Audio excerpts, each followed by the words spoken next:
What's up, YouTube? Working on the Yamaha V Star 2000 model. Today we are, if you see my other videos, put some new handlebars on it. So I went up to the 12-inch ape hangers. I'm trying to order a new cable for my clutch. As you see, that's quite tight there. Having ordered it from Amazon, of course it wasn't the right one, so I have to return it right now. What I'm dealing with is I think I'm gonna have to remove it from there, take it off that loop right there, and just let it free hang until I get my the proper cable. So today we're working on the brake line, which is also kind of tight.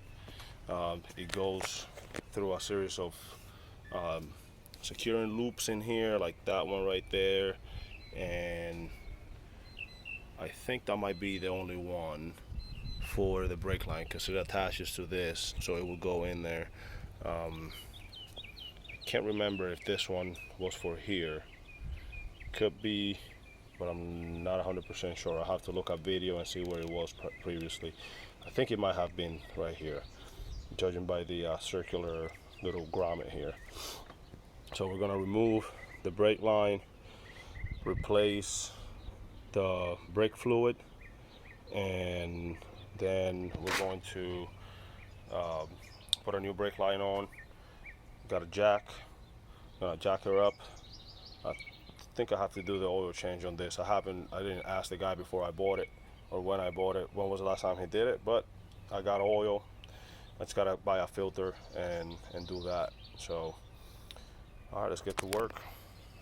First of all, we're gonna jack it up to until this locks up, and then from there we're gonna try to get to a place where this is flat and it's not gonna spill, and just have the bike standing straight so we can work on replacing the line. All right, we got it jacked up. Open the jack. First thing we're gonna do is gonna drain the fluid as much as we can of it. I'm gonna do it from up here. Take these two Phillips head screwed out, use as a wrench to suck the fluid out of there, and put it into a container.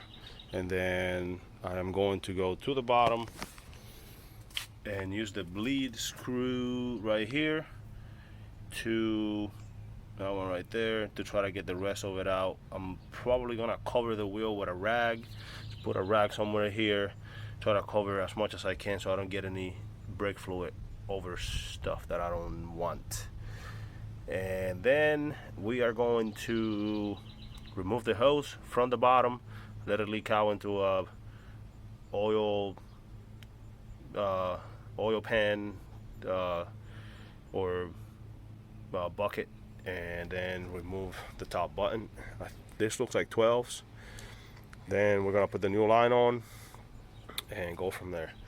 I got this new line. It's a little longer than the original. I, however, don't really like that it's quite thinner. I'm not sure if this is just the insulation that makes it look that big, but I don't think that's the case. So that's not something I really like about this line. It looks like about a quarter thinner than what this is. This doesn't say exactly what the size is, I don't think. 1/8 of an inch, maybe. I have no idea what this is. I didn't measure it. So, all right, let's get that done. Get that fluid out of there. Keep on moving. So far, I went ahead and removed the cap from the reservoir. There was a little bit of gunk around here. I cleaned that up and used my compressor to blow that gunk out of there. Everything is clean in there. Some on the surface here, on the median surface, was the same. And then I went down here. Once I had that, like I said earlier, I drained it with a syringe and then put it into my oil pan here.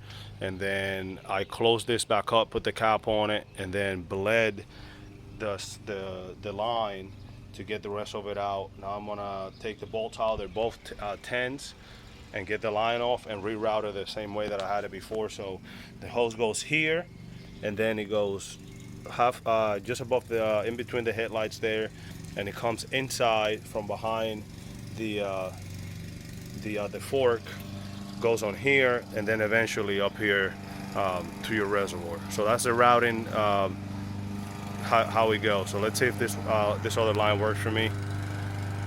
Pardon the lawnmower. Got my neighbor here getting after it. I got my line hooked up at the bottom. Took me a little bit to play with it. This is curved, so as the one at the top is curved. My original line was not curved at the top, so it took me a little bit of figuring out. I don't have the grommet that goes here for this one, so I'm gonna have to figure something out for this one.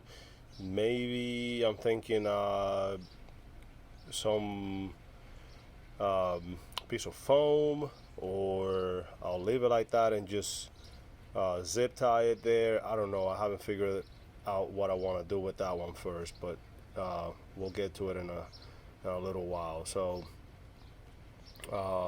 maybe some not packing peanuts. What's it called? The white stuff that comes in with new stuff. I can't think of the name right now. Styrofoam, and wrap. Cut it in a manner where I can fit this in and secure it, but I don't think it's necessary to do that, especially with this spring to protect it. Anyway, now we're gonna secure here, and then we're gonna pour some brake fluid, DOT4, I think it's what mine's called for. You'll find that information on your cap right here, and this is DOT4 right here, first line on the right up there. You can see if I can, yep, right there. Use only DOT4.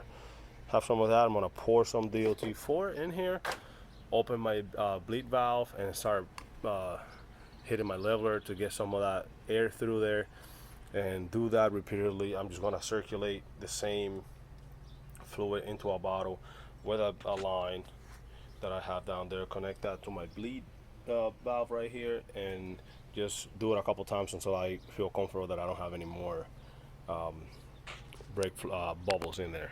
All right.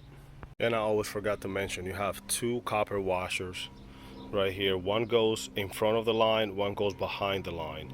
So pretty much this washer closer to my thumb and the washer on my hand are gonna sandwich the brake line fitting.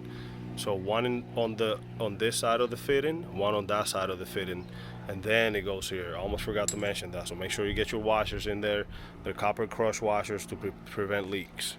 So here we go. We're gonna add some DOT4 to. It's gonna get a little shaky here because I only have one hand. So add that to the reservoir. I'm fairly level here. Let that sink a little bit.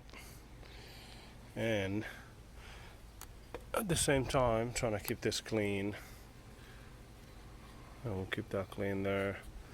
All right, so now the goal will be to press this lever and get some fluid coming out of that valve down there, and keeping an eye on whether this is getting bubbles or not. I'm pretty sure it will get some, but I'm gonna try to hold this one hand.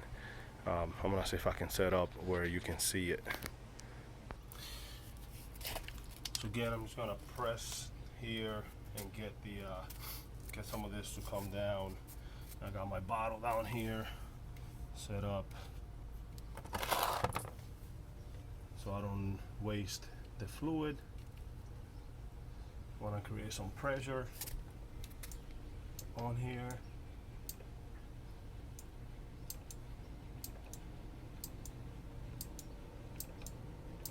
Feels spongy right now because I got air in there, so I'm gonna crack the valve open a little bit and try to start pushing some of that fluid through.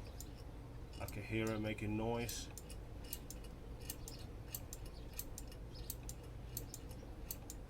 And now it's starting to catch. I'm gonna close up and see what I got going on up there.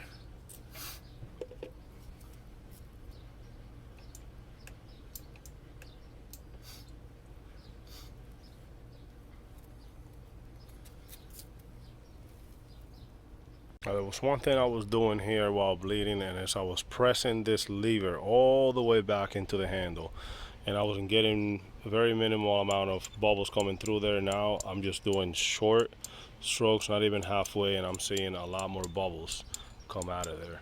So I would suggest that you stay away from pushing all the way out and messing with this down there.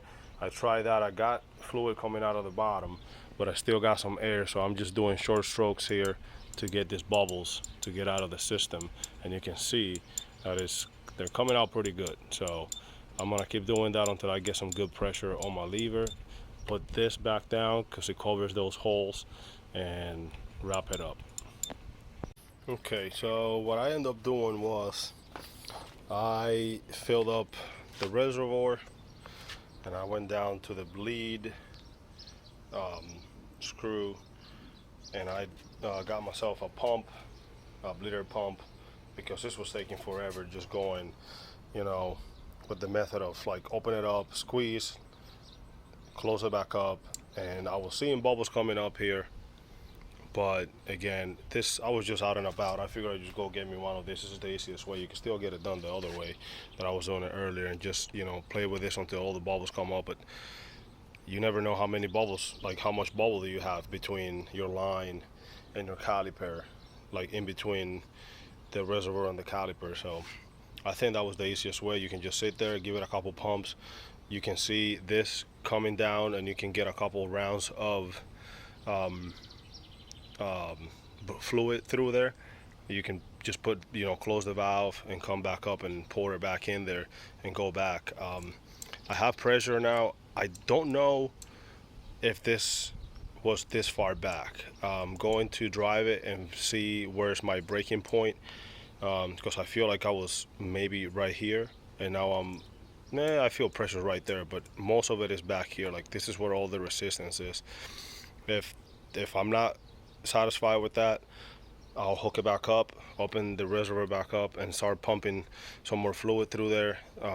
Just a couple bottles through worth, and then just keep filling it. Don't let it get all the way down, because you'll get air again, until I feel like then we're good. I'm not sure if the problem could be that this line is probably thinner than the other one, so not as much pressure is able to build in there. I'm not sure if that's correct.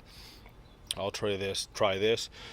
Next one is gonna be the throttle cables are kind of tight. Sometimes she revs up a little higher than I wanted to. I got the cables. Probably be a project for tomorrow, but we're gonna try this out first.